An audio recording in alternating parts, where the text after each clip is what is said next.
लुधियाना के सुनील और उसकी बीवी रीटा एक अच्छे और संपन्न परिवार से ताल्लुक रखते थे। एक दिन रीटा की भाभी उसके घर आती है। रीटा, तुझे तो पता है तेरा भाई कुछ नहीं करता, ऊपर से 2 बच्चों की जिम्मेदारी, बेटी भी बड़ी हो गई है। तू तो बुआ है, कुछ मदद कर सकती है तो कर देना। कहाँ पैसे हैं भाभी, बस समझ लो किसी तरह हम लोग भी दिन काट रहे हैं। 2 ही तो कार है और मेरी बेटी भी बड़ी हो रही है। अब उसके लिए कार लेनी है तो 10 लाख का खर्चा तो लग ही जाएगा। तभी वहाँ सुनील आ जाता है।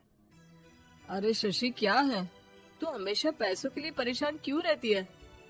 वैसे क्या जरूरत थी बेटी की शादी इतने बड़े घर में तय करने की? अरे पैसे नहीं थे तो ऐसे ही कर देती कहीं शादी। इतने बड़े होटल में क्यों कर रही है शादी? लेकिन यहाँ तो मामला शादी का है, डेट तय है। दरअसल तेरे भतीजे के पीएफ के पैसे आने हैं, पर उसमें देर हो रही है। जैसे ही पैसे आ जाएंगे मैं तेरे अकाउंट में डलवा दूंगी। ठीक है, हम लोग सोचकर बताएंगे। तभी वहाँ भतीजा आ जाता है।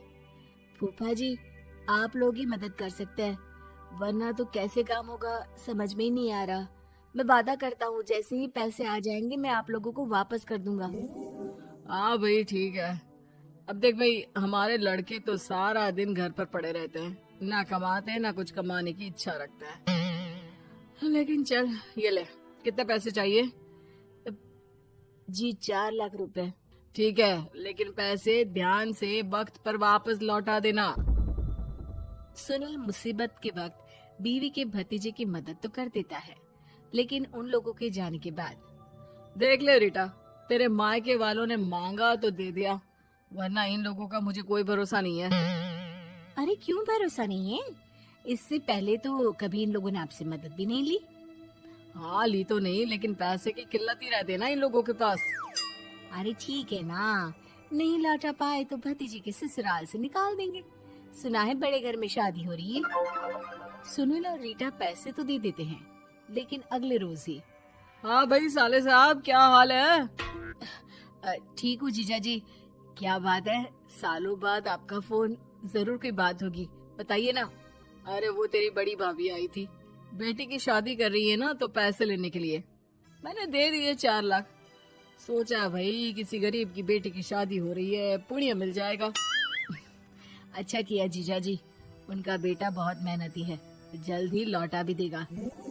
वहीं रीटा भी फोन करके हर किसी को पैसे देने की बात करती है। रीटा की भाभी शशि के पास उसके भाई का फोन आता है। तूने सुनील से पैसा लिया है क्या? नहीं भाई, सिर्फ बात की है, बोल तो रहा है कि दे देगा। वो लोग मदद करने वालों में से नहीं है, और मदद कर भी दे लेकिन समाज में गा गा कर हालत बुरी कर देते हैं। अब गाने दीजिए ना भाई, मैं क्या कर सकती हूँ, मेरे पास कोई ऑप्शन भी तो नहीं है। बेटी की अगले हफ्ते शादी जो है। शशि की बेटी की शादी हो जाती है, लेकिन शादी के 1 महीने बाद ही सुनील का फोन भतीजे के पास आता है। हाँ भाई, शादी तो हो गई हम लोगों की दुआ से। अब देख, ऐसा ही फायदा होता है पैसे वाले रिश्तेदार हो तो। तेरे वक्त पर हम कैसे खड़े हो गए थे, लेकिन अब पैसा लौटा दे भाई। जी, मैंने पीएफ के लिए अप्लाई कर दिया था, उसकी नोटिफिकेशंस मैं आपको भी भेज देता हूँ। मुझे लगता है 10 दिन में पैसे आ जाना चाहिए। जैसे ही पैसा आएगा मैं आपके अकाउंट में डाल दूंगा। और ना जी ना, कोई नोटिफिकेशन नहीं चाहिए, पैसा चाहिए, पैसा। ठीक है अंकल, बस 10 दिन का समय दे दीजिए। अभी हफ्ता भी पूरा नहीं होता कि भतीजे के पास उसके गांव के दूर के चाचा का फोन आता है। अरे बेटा, क्या बात है, सुनील के कोई पैसे ले रखे हैं तो दे क्यों नहीं देता? हाँ चाचा जी, बात तो हुई थी, 10 दिन का वक्त मांगा है, उम्मीद है हो ही जाएगा। अरे फोन कर रहा है, रोज बता रहा था कि बेटी की शादी में मदद की थी। अब क्या है ना, भले ही शादी 10 दिन रोक देते, लेकिन सुनील से मदद नहीं लेनी चाहिए थी। याद है ना, मधु की मदद करके कितना बदनाम कर दिया था उसने पूरे घर को सोसाइटी में। हाँ चाचा जी, मैं भी यही सोच रहा था कि उन लोगों से मदद नहीं लेनी चाहिए थी। कई लोगों के फोन आ चुके हैं। वहीं रीटा अपनी भाभी को फोन कर देती है। क्या है भाभी, कब पैसे लौटाओगी? पता है ना ये कितना बोल रहे थे, तुम्हारे बोलने पर मैंने पैसे दिए हैं। भाभी अब तो आपके बेटे की कार बेच दो और हम लोगों के पैसे दे दो। अरे लेकिन रीटा, बात तो 3 महीने की हुई थी ना, अभी तो 2 महीने भी नहीं हुए पैसा लिए, थोड़ा तो सब्र करो। नहीं नहीं भाभी, वैसे मेरा बेटा टिक्कू आ रहा है आप लोगों के घर रहने के लिए, उसको अच्छे से खिलाना पिलाना, समझी? भाभी को समझ में नहीं आता कि वो क्या करे। वो बेटे से बात करती है। अरे माँ, इन लोगों से मदद लेकर सच में बहुत बड़ी गलती कर दी। मुझे खुद समझ में नहीं आता कि कैसे इन लोगों के पैसे जल्द से जल्द दे दूं। तभी डोरबेल बजती है और रीटा का बेटा टिक्कू घर में आता है। आओ बेटा, मामी के घर पहली बार आए हो रहने? आप पापा बोल रहे थे कि आप लोग पैसे का ब्याज तो दे नहीं पाओगे, तो तब तक मैं यहीं रह लूं। और हाँ, मैं एसी के बिना नहीं सो पाता। आप लोग अपना देख लेना और पैसे जल्दी लौटा देना, क्योंकि मैं थोड़ा जल्दी जाना चाहता हूँ। रीटा का फोन शशि के पास आता है। भाभी, पैसे कब तक दोगे? बेटी की विदाई के बाद शशि के घर का माहौल बिल्कुल बदल जाता है।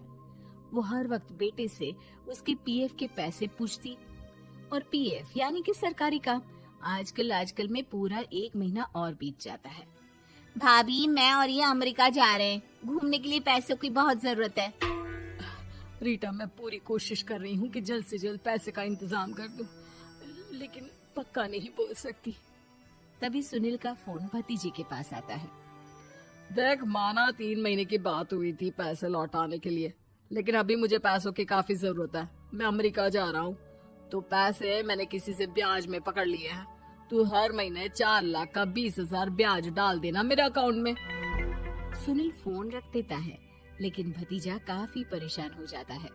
वो ऑफिस से शाम को घर आता है कि माँ पूछती है, क्या हुआ बेटा? बेटा माँ को सारी बात बता देता है। माँ भगवान के सामने हाथ जोड़कर खड़ी हो जाती है और रोने लगती है कि तभी बेटे का मोबाइल पर मैसेज बजता है। माँ, पीएफ के पैसे आ गए। और वो ऑनलाइन ही सुनील के पैसे वापस कर देता है। भला हो भगवान का। लेकिन आज एक बात तो समझ में आ गई, मदद हमेशा उन लोगों से लो जो मदद के बदले आपसे मदद में दी गई रकम ही वापस लें, ना कि समाज में आपकी इज्जत।